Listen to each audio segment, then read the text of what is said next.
So yun guys, this is Alfredo again. Ito na yung part video ng ating journey sa pagbibuild ng low-cost full SCR Sky Striker deck. Ito nga po pala si Surgical Striker Hump na miyembro rin ng Sky Striker Ace na kailangan din natin sa ating binubuong project deck na low-cost full SCR Sky Striker deck. Siya yung kaiju ng deck na searchable ng spell cards ng Sky Striker na pwedeng ipang-alis kay Colossus, Apollousa, kay Abramax at lalong-lalo na kay Nyor ng Purely deck.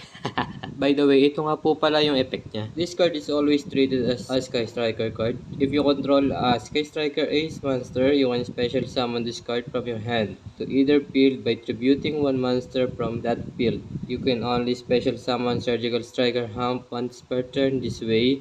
When this card is destroyed by battle, you can target one card your opponent controls, destroy it. Malakas siya, kaso nga lang minsan, brick.